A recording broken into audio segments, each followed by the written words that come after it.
The royal wedding marked the beginning of William and Kate's life as the Duke and Duchess of Cambridge.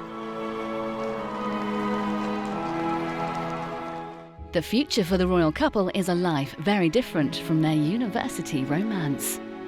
William and Kate are set to change the face of the British monarchy. Its very survival may depend on them. No other girlfriend but Kate was ever seen in public with William. It took a long time for him to be certain that Kate was the right one for him. Engaged after an 8-year courtship, the couple began their official duties before their wedding. William was sure that Kate was now ready to embrace her new life as his princess and a member of the Royal House of Windsor. It did take a bit of time for us to get to know each other, but we did become, very close friends from quite early on. The traumas of William's childhood helped to mould his character. Everything about William you can trace back to what happened to his parents. He lived through the bitter breakup of their marriage. He knows how much what happened to them destroyed their marriage. He's very concerned not to make the same mistakes. 4 years before their wedding, William split from Kate, but he soon returned. It wasn't only Kate he missed, it was also her happy home life in a quiet English village and her loving parents, Carol and Michael. Kate's family, she's got a very, very close family, and I get on really well with them, and I'm very lucky that they've been so supportive. Mike and Carol have only been, really sort of loving and caring and really fun, and have been really welcoming towards me, so I felt really part of the family, and I hope Kate's felt the same with my family. She's been very loyal to him, very supportive, and for a kid from a broken home, which is after all what William is, he's always yearned towards the stable and towards the steady. And it's not just Kate that he is in love with, really, it's the family. He's definitely found a maternal bond with her, and I think provided that lasts and he feels cosseted and adored and he has that kind of wonderful connectedness with her, the marriage will be long, happy, faithful, all those things. Unlike other girls who have married future kings, Kate was just a commoner from humble beginnings. William will have to introduce her gently to the demands of royal life. I think William will be incredibly supportive of Kate and ensure that she's looked after. We've seen it already, they've very much set their own agenda. The Middleton family have made a remarkable rise to social prominence. Officially called Catherine, Kate Middleton has brought a modern, friendly touch to the royal family. She is now a princess and a future Queen of Great Britain. As the Duchess of Cambridge, she is starting an amazing journey in life with the man she loves. We're hugely excited, and we're looking forward to spending the rest of the rest of our lives together. This young couple will have to ensure that the monarchy stays popular and relevant in an era of continuing social change. For their first public event as a married couple, the Duke and Duchess of Cambridge were the guests of honour at the dazzling gala dinner for ARC, the children's charity. Wearing a shimmering pink dress, Kate was the main attraction amid the wealthy and famous, who raised over £17 million that night for disadvantaged children. It is in this spirit that my brother, Catherine, and I hope to use our philanthropy as a long-term catalyst for meaningful change. Just like William's mother Diana, they will help charitable causes. Charity is very important both to William and Kate. Obviously, William strongly resembles his mother and would want his wife to be a humanitarian too.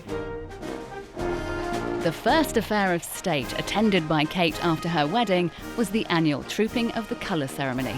William took part wearing full military dress. Kate watched her husband riding in the parade. This is her new environment, surrounded by members of the royal family, all celebrating the Queen's official birthday in June. It was the Queen's big day, but inevitably all eyes were on the newlywed William, wearing his ceremonial bearskin and uniform, and on Kate. It was the first time she had stood on the palace balcony since her wedding. She will have to join the royal family for events like this for the rest of her life. William is a modern prince. He does not enjoy unnecessary protocol, but accepts that traditional displays like this are part of the royal world. 2 months before their wedding, William and Kate's first public engagement together was in Anglesey, the Welsh island where they have made a home. Royal National Lifeboat Institution asked them to launch a new lifeboat. A newspaper front page summed up the occasion.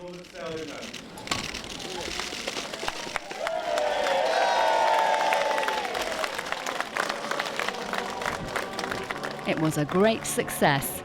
Kate joined in the singing in both Welsh and English.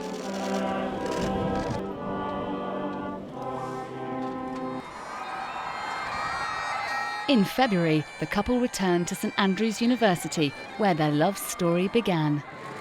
This is a very special moment for Catherine and me. It feels like coming home.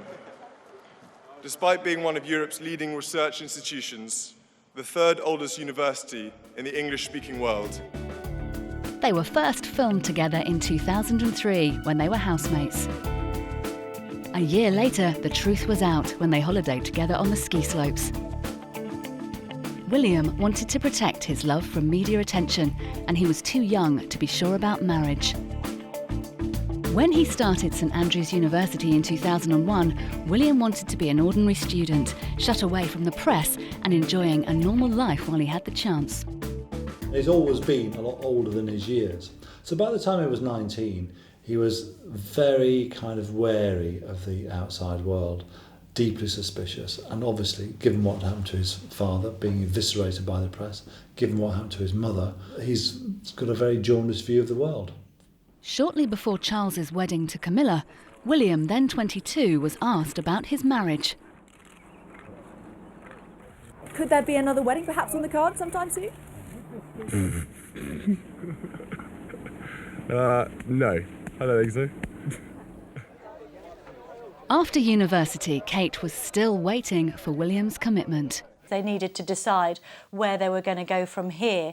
Clearly, it's a little bit different for them conducting a relationship in the full glare of the media and with all of the trappings that William's life as second in line to the throne has. And we understand that he may have had doubts. Was Kate the one for him? Clearly, he doesn't want to make any mistakes like his father did before him. There's pressure on him from the Queen and Prince Philip because they don't want any more divorces in the royal family. I think there were lots of question marks hanging over their relationship, which they needed to just take some time out and get a hold of and really make up their minds that they wanted to be together.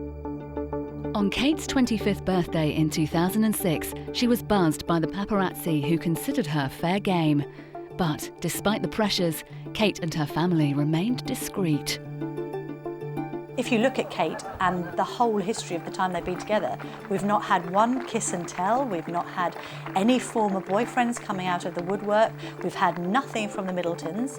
Now that has got to earn them huge favours, not only with Prince William and Harry, who value loyalty and discretion over everything, but also with people like the Queen and Prince Philip and Prince Charles, who, again, don't want anyone speaking out of turn. After university, William undertook a specially tailored training scheme in each of the 3 armed forces. As king, he will be commander-in-chief of all branches of the British military. After long stints away in the army, he spent a short period with the Navy. It was his Royal Air Force training that he liked best. That determined his choice of career as a search and rescue pilot. Flying fixed-wing aircraft and later helicopters became a passion. He described flying solo as an amazing feeling. William and Kate had been together for 8 years when they announced their engagement. They were both 28 years old. His parents hardly knew each other when they became engaged. Diana was 19, Charles 31. I'm amazed that she's been brave enough to take me on. And I suppose in love. Of course. Whatever in love means. There were no embarrassing hesitations with William and Kate on the day of their engagement. If you look back to the photographs of Charles and Diana and that dreadful comment he made, which when he was nervous about whatever love means, I mean, you can imagine if William had said that to Kate, she'd have given him a smart tap on the shoulder. So it did take a bit of time for us to get to know each other, but we did become, very close friends from quite early on. William had kept Diana's engagement ring after her death, and he gave it to Kate when he proposed to her. It's my mother's engagement ring, so I thought it was quite nice because obviously she's not going to be around to share any of the fun and excitement of it all. This was my way of keeping her sort of close to it all. I guess we better have a look at it. What kind of ring is it? Are you an expert on what's... I'm not an expert on it at all. I've been reliably informed it's a sapphire with some diamonds, but I'm sure everyone recognises it from previous times. So. It was a poignant reference to his parents' lives. Everything about William you can trace back to what happened to his parents. He lived through the bitter breakup of their marriage. He knows how much what happened to them destroyed their marriage. He's very concerned not to make the same mistakes. I suspect there are all sorts of things running through his mind about all this, what happened to his parents, particularly what happened to his father, who clearly made a terrible choice when he was a young man, and he doesn't want to do that. Thank you, yes, it's a normal colour. Is it? Yeah. Oh, okay. You can't remember how many times you dyed it now, can you? No, I don't. My head was like really angry at me for a minute there. Yeah. In 2007, singer Joss Stone helped William and Harry organise a concert in Diana's memory. Amid the big names from the entertainment world, William still had the star quality that has impressed many people. I remember seeing him at St Mary's Hospital. He returned to the birthing unit where he was born, and nurses were literally swooning in the corridors because he was around. He has got that X factor, but whether he's comfortable with that is another matter, and I don't think we'll see him doing the kind of performing, perhaps, that his mother was famous for. Sorry to keep you all waiting. I'll try and keep on time next time, it'll be better. What we also know about Prince William is, while he is very much his own man and certainly won't be told what to do, he likes to decide it for himself, he's also been very clever in surrounding himself by an extremely tight-knit group of friends, the so-called circle of trust, friends from Eton, for instance, who really he now trusts implicitly, and Kate is at the centre of that. Often you'll see Kate go out without him, being chaperoned by one of his very old friends from the Eton days. And I think by doing that, William's almost cocooned himself from the outside world, in that he knows who he can trust, and he knows that these people aren't going to be leaking stories.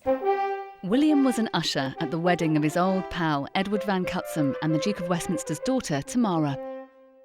Some of his social set were slow to accept Kate. When Catherine met William, she was really punching above her social weight.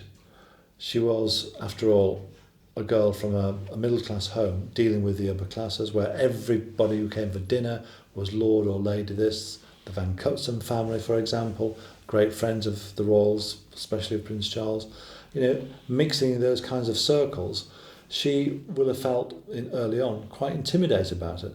And I remember that one of their friends telling me that Catherine didn't like the fact that she'd be cooking in the kitchen and being treated a bit like a skivvy, and William would be chatting away to some lord or lady who was a student at the college. So it did that social divide did create tensions early on in the relationship. Now Catherine is friendly with most of William's friends. There is some snobbery towards Kate Middleton, who's very cruelly, I think, and unfairly become known as Kate Middle Class. She is a middle-class girl, essentially, from Berkshire, but it seems to be William's friends, some of William's friends, that have a problem with it. Like his father before him, William loves polo, a game for rich players that attracts the higher echelons of society. Kate has learned to mix with the polo playing set, who form William's friendship circle. This has not been easy. They are known as the Glossy Posse. They're the set that come from Gloucestershire. They mix with William at Highgrove, and they are essentially the sons and daughters of wealthy, blue-blooded aristocrats, and they are the ones that can be terribly snobby. When William began St Andrews University at 19, he was one of the world's most eligible bachelors. Inevitably, his choice of bride became a source of media speculation.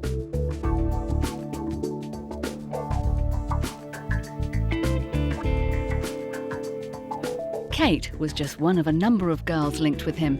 Before her, the student prince had an adorning circle of rich and well-connected admirers. But which one would become his princess? The guessing game continued for years. Among early suitors and possible contenders was his childhood friend Jecka Craig. The palace even denied reports of romance. Just before he dated Kate, he had a 6-week fling with fellow student Carly Massey Birch. And Catherine will have seen him with all these very pretty girls, Carly Massey Birch, who's still a friend, Olivia Hunt, other girls, who are all, fabulous looking socialites and so on. But she has triumphed over all of them. So she will be able to take a degree of comfort from that. And quite frankly, she's a very good-looking girl herself. When William and Kate separated for a while, the split was blamed on his army life, but that was only part of the story. He just wasn't ready to make Kate his bride when he had years of military training ahead. I think Kate pushed him into a corner. I think she wanted some more commitment. William was very hard at work at the military, very busy. He had exams, training. He was very involved with his military commitments. And I think at the same time, it had been increasingly difficult for them to spend time together. William would spend Monday to Fridays at the barracks in Bovington, so his time was completely taken up with military commitments. And at the weekends, he ended up staying up with his new friends, his new army pals. He didn't want to come back down to London every weekend. It's pretty simple, really. Prince William thought he could do better. Thought the grass was greener on the other side. And as a prince, you walk into a room and you get used to the fact that every single woman in the room is looking at you and thinking, I fancy my chances there. And Catherine, she wanted more commitment from him. He wouldn't give it. They split up. She did what girls who've been jilted for centuries have done. She put on a brave face, went out and had fun, and seemed like she didn't have a care in the world. She put on something that was short, high and tight, looked great, and he was there watching the newspapers and thinking, I don't want somebody having a roll in the hay with my girl. I'd better get back with her. After a brief spell apart, William realised what he had lost and that he might never find anyone as good as Kate. He was soon on his motorbike, romancing Kate again at her home in the village of Bucklebury. It wasn't only Kate he missed, it was also her happy, comfortable home life. The self-made Middletons became the role models for his future. The family joined Kate when William finished his army training at Sandhurst Military Academy, with the traditional ceremony watched by the Queen. Their presence was taken as a sign that Kate had become the official girlfriend of the prince, and her very ordinary family were important to him. Her mother Carol was an air hostess, her father Michael a flight dispatcher, before they started a party goods business that made them millionaires, enabling them to send their children to expensive schools. Some of William's snootier friends poked fun at Kate's mother because of her working class roots, but he's been very loyal to the family. The Middletons will share in the upbringing of William and Kate's children, the next generation in line to the throne. I think William is incredibly close to Kate's family. He spends a lot of time with them and he's very fond of them. He is attracted to the stable upbringing and background she's had, and I'm sure that he and Kate will want to replicate her childhood for their own children. Kate enjoyed normal childhood activities like joining the Brownies.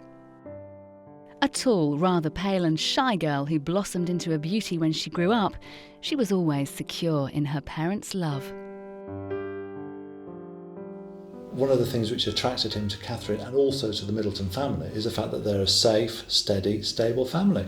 And and much of their courtship was spent at Bucklebury, the family home, having a quiet pint in the local pub, away from prying eyes, away from long lenses, but just enjoying casual, normal life with the Middleton family. William's girlfriend became public property, with every aspect of her childhood and schooling examined in the press. Journalists went in search of the schoolgirls who tormented a teenage Kate Middleton and unearthed memories of bullying. Even distant members of her family were victims of media exposure. Her student brother was caught wearing fancy dress. The most damaging criticism was about Kate's lack of a proper career. A graduate in art history, she worked part-time for her parents' business and for a fashion company called Jigsaw. I think Kate's in an invidious position. She has been with William for a long time, 8 years, and to have to go into work every morning and not be able to talk about what you did the night before, it is very difficult. She's had to trust people, and she's worked with her family. Saying that, many people in this country work for the family business. It's not that unusual, of all backgrounds. And she's been working quietly behind the scenes and helping them earn a living. In 2008, William and his fellow RAF cadets were presented with their wings by Prince Charles. Waiting inside was Kate, sitting next to Diana's sister, Lady Sarah McCorquodale. As William stepped up to receive his award from his proud father, Kate was watching. Note how William turns to see Kate's reaction before leaving the platform, and how Kate noticed his attention. William was happy and relaxed, starting out in the branch of the military that he loved best. He joined the group photo with Charles and his stepmother, Camilla. He has long accepted Charles's second marriage and welcomed Camilla as a companion for his father. As another royal wife, Camilla will prove a good advisor for Kate. In choosing a career in the Air Force, William was departing from traditional royal service, usually in the Army or Navy. William would do things his way, and Kate would wait for William until the time was right for marriage. I think Kate has taken on the role and knows what is expected of her. There are benefits and there are downfalls to any job, and she has signed up for it and is welcoming it with open arms. As Princess Elizabeth, the Queen married Prince Philip in 1947. After seeing so many royal divorces, she now welcomes girls from less elevated backgrounds into her family.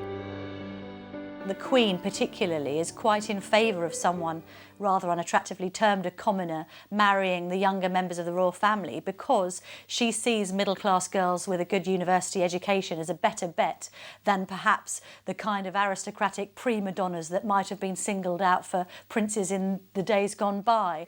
Her experience with people who are less common, say Fergie, who was a commoner of sorts, but yet she was the daughter of an army officer, and so she probably was from the higher echelons than somebody like Kate Middleton.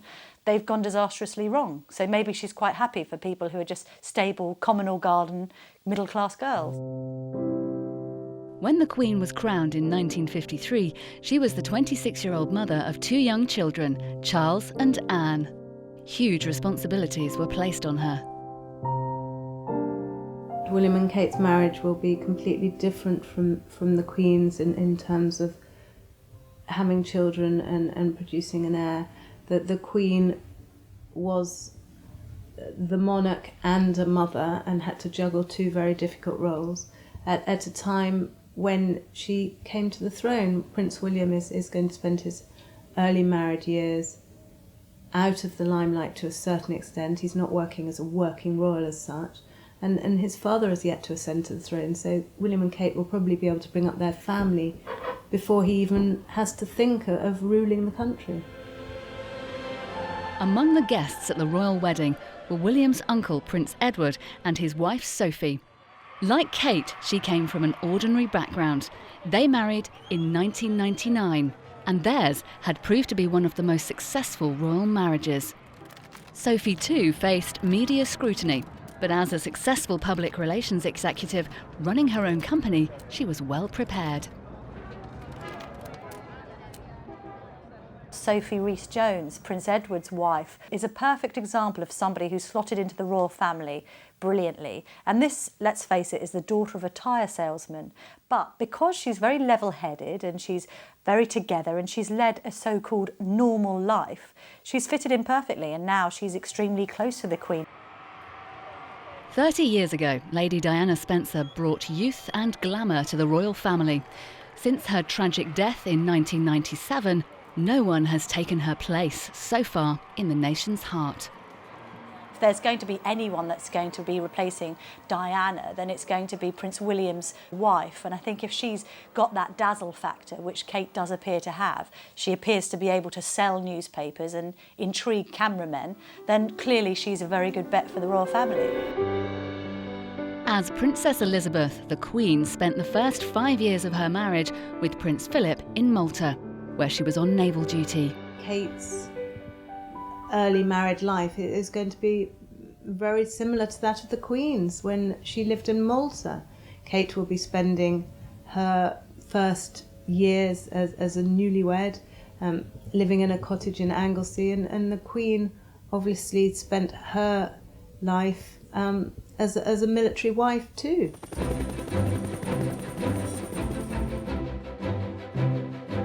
Flight Lieutenant William Wales, as he's known in the Royal Air Force, pilots Sea King helicopters, sometimes flying over the mountains of North Wales in treacherous weather. After a long day or night with his colleagues, he goes back home to Kate at their cottage near his base at RAF Valley in Anglesey. It's a life he much prefers to his royal duties.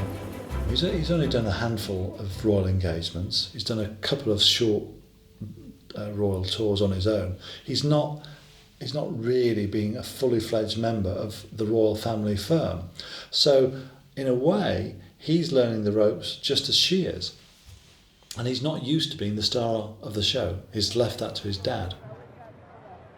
For a boy who likes to be out of the limelight, likes to be watching soccer on TV, watching a movie, he'll be thrilled if the burden of taking on public duties is left to Catherine. Her official job will be providing support to her husband. They will be expected to make foreign tours, like their first destinations to Canada and California.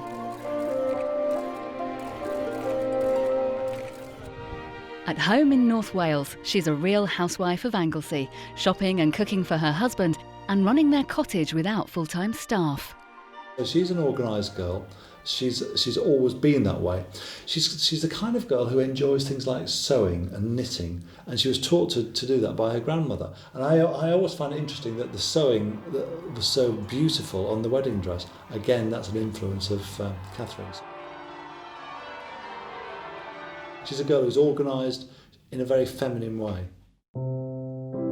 In 1983, Diana and Charles took baby William on tour to Australia and New Zealand. It was a very arduous trip.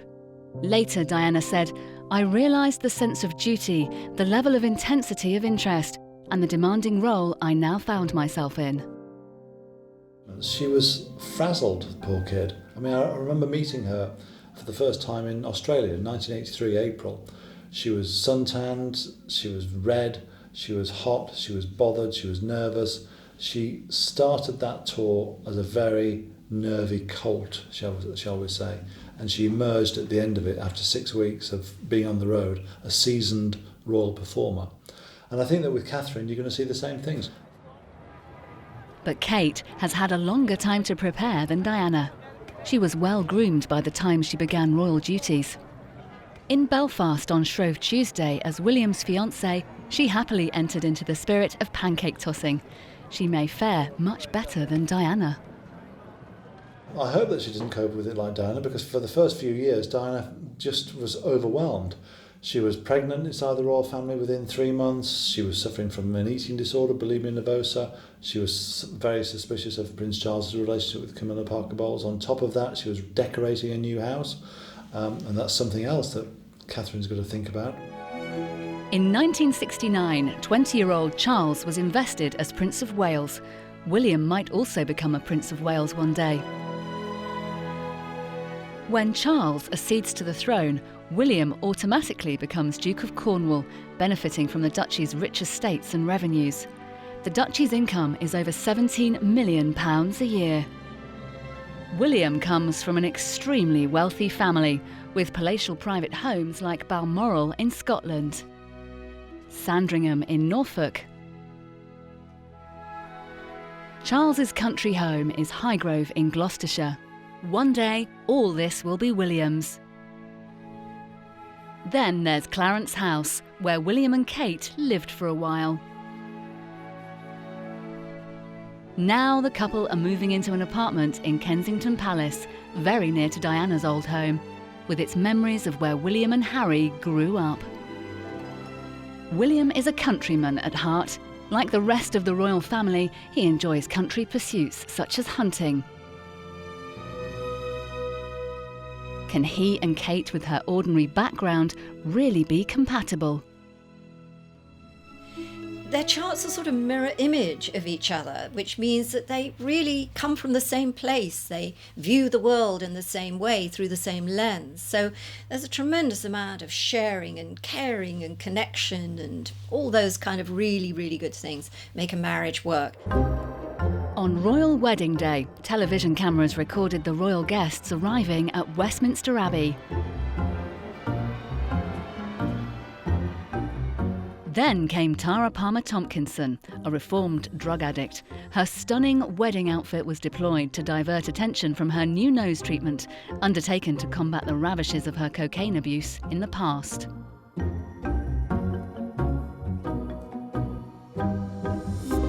And William may have to be wary of people who use their royal connections as Tara has frequently done.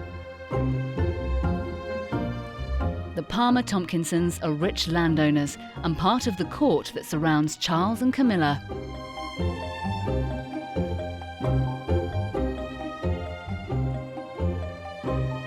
Tara's proximity to Charles and his sons has raised concern in the past. William will have to choose his own court carefully. His social circle should reflect a wider Britain than his father's does. Prince William's polo playing sets still form the nucleus of his sporting circle. He still enjoys the company of an exotic set of the very rich and privileged. Charles also played polo as a young man. He met Camilla at a polo match in the early 1970s.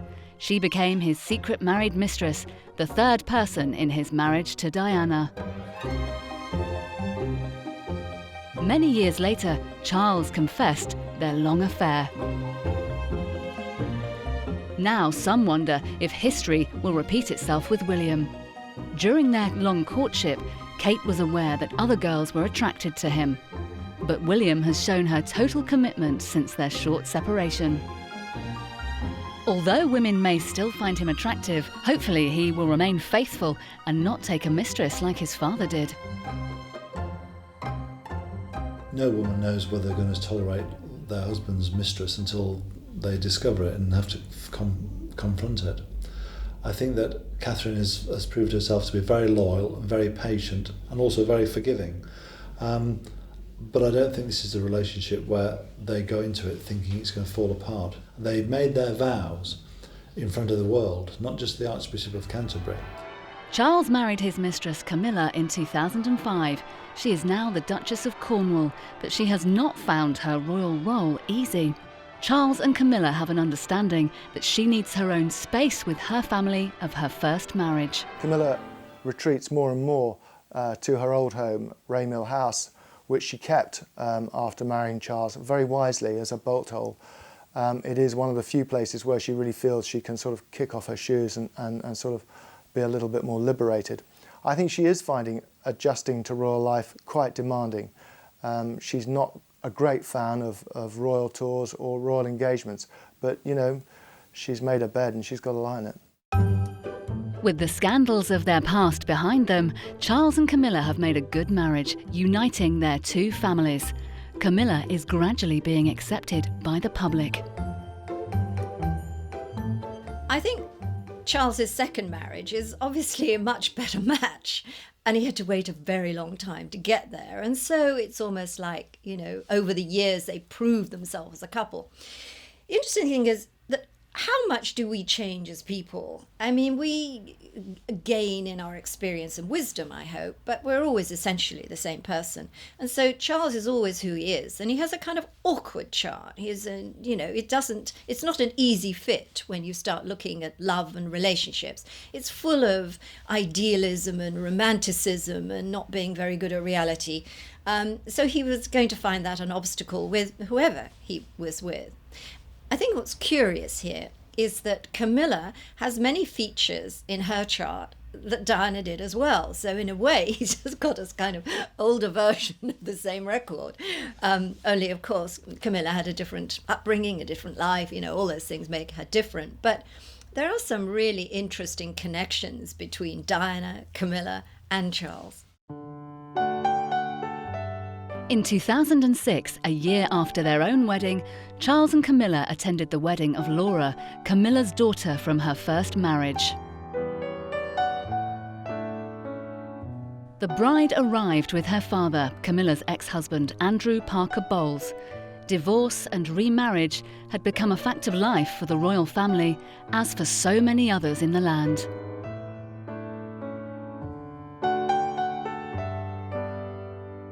Laura, who married Harry Lopez, is now William and Harry's stepsister. Her brother Tom is their stepbrother.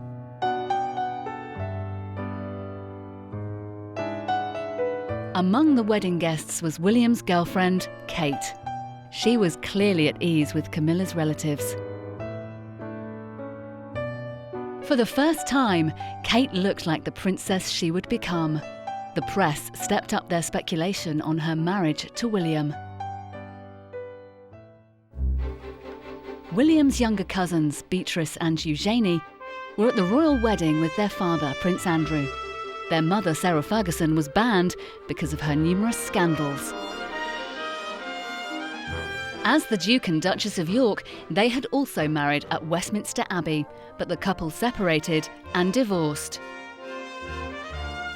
Their girls were close to William and Harry in childhood, sharing holidays in both sun and snow. Improving, you see, very good. They're improving. Very good skills. Richard, sorry, could you ask for As royal children, they had to pose for photo calls, something Kate never did until her engagement to William. Yes, it'll be good fun. Very good. Enjoy it. Tiggy Leg Burke was a much-loved young nanny who shared many adventures with the young princes. She was brought in to help Charles with his boys after the couple's separation. But Diana was jealous of the influence she had over her sons. Daredevil Harry flourished under her guidance, and her kindness helped him to deal with the loss of his mother when he was only 12. A year after Diana's death, William and Harry arrived in Canada for a brief visit with their father. Teenage girls treated the boys like rock stars. William was overwhelmed by it, but Harry lapped it up.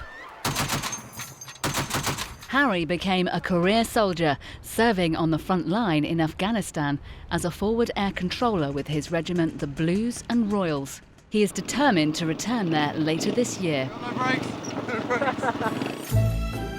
His on-off girlfriend, the South African Chelsea Davy, has had to cope with his passion for polo and his long absences on army duty. Their torrid romance has lasted several years. Oh, it's a real love match. I mean, there's no doubt about it. There's great passion between the two of them when they're together. The tension is visible, there's electricity, there's sparks flying everywhere. You can tell they have a very volatile relationship, tremendous shouting matches, screaming rows, but then they get back together again. I would say that of all the the royal romances currently going on, theirs was the real true thing. It's a real deal. And I suspect, unless something catastrophic happens, they will marry, but it'll be a very tempestuous marriage. Astrologically, they're a perfect match. They're like a match like Catherine and William. And it's hard for me to see how he will replace her, Chelsea, with anyone else. I think it's a strong bond, and we'll have to wait and see what happens. Harry says that Kate is like a sister to him. He spoke about her before a charity trek in Norway. He's gonna, at the end of the day, he's gonna walk down the aisle with his wife. So that's fantastic. With Kate married into the House of Windsor, media speculation has shifted to her younger sister, Pippa. Also dark-haired and attractive, Pippa is now Britain's most eligible girl and is tipped to marry a man with a stately home.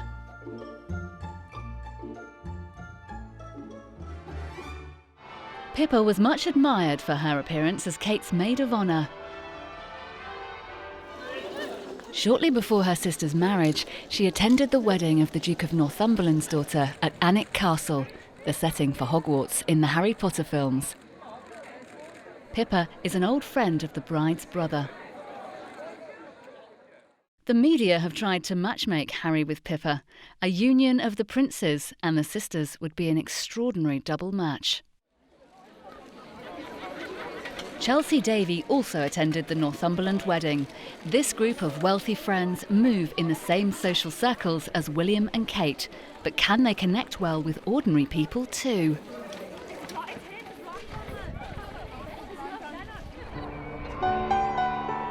On their last public engagement before their wedding, William and Kate visited Blackburn in Lancashire, one of the poorer parts of the country. Kate was now a polished performer, ready to take on the royal life ahead of her. The couple opened a new state school, clearly at ease with the pupils and happy in each other's company.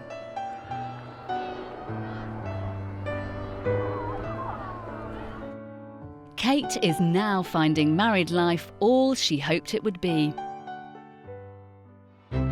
When Pippa arrived at Westminster Abbey, she was in charge of the bridal party, which included the 8-year-old Tom, son of Tiggy Leg Burke, William's former nanny. Tom is the blonde boy behind the bridesmaids. The great and the good, the famous and the unknown, politicians and potentates, friends and relatives, all assembled for the wedding of the century.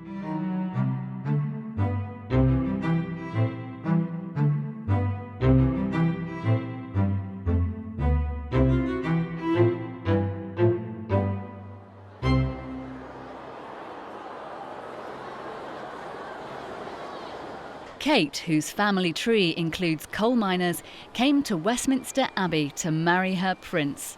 This was a real-life fairy tale come true for the whole Middleton family. In looking at William's need for a kind of maternal bond with his woman, it's interesting to me that he may well feel a kind of attraction towards older women and need that kind of sense that he missed to a degree with his own mother dying so early. And maybe it explains too why he felt that kind of strong bond with Catherine's mother, Carol Middleton, who would have naturally kind of, wanted to make him feel loved as a mother can do. The Middletons have already played a great role by producing a girl as delightful as Catherine, who will help William lead the monarchy through into the 21st century. But they've also shown their mettle during the royal wedding. I mean, Pippa looked fabulous, James read very well, Michael and Carol really were the doting, loving parents, and they added to the spectacle, added to the sense of the family.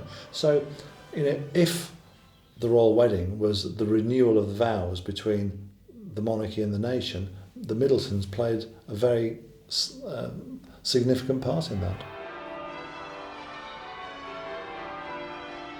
When the Queen came to see her grandson marry, she must have recalled the wedding of Charles and Diana 30 years before.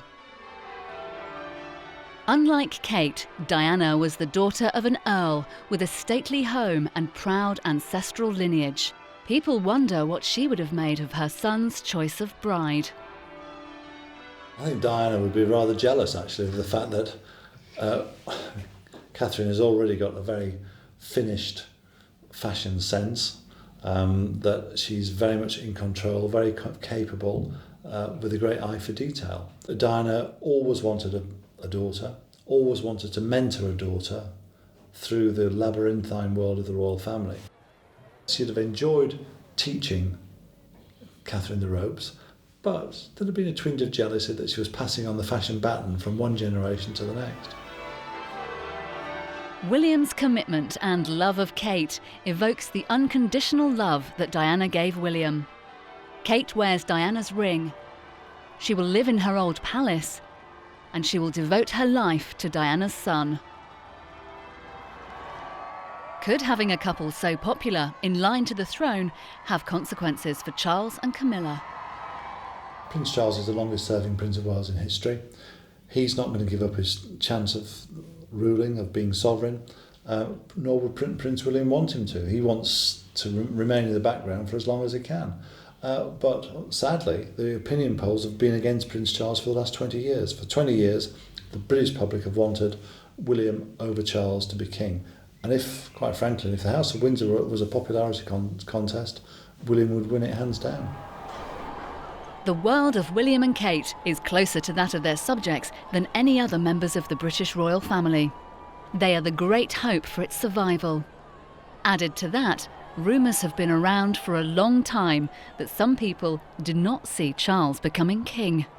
Many years ago, I was looking at Prince Charles's chart, and I felt he might not make it as king. And I remember at the time it was very shocking, and people were sort of very, concerned about how could you see that in a horoscope.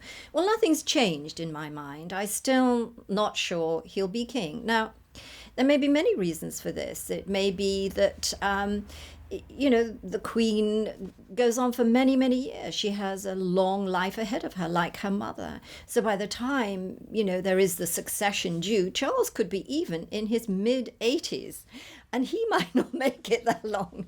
So there are all sorts of reasons why we might not see a King Charles and why we might see a King William next. And I think we have to wait and see how things pan out in the fullness of time. But I think we've got a while to wait. William and Kate are the golden couple of the House of Windsor. Their wedding has won the hearts of the British public. What will their future hold? I think when you see William and Catherine together being married, the very next thing, it's like when a couple get married, when are they going to have a baby? But with William and Catherine, it's really, what kind of king and queen are they going to make? It's the interest of, how they will be in the years to come, presiding over a Britain that may go through all sorts of sea changes. And I mean, you can see straight off the bat in just the way they stand together, who they are as people. This is going to be a great royal couple. They are going to be the right couple for the right time for Britain.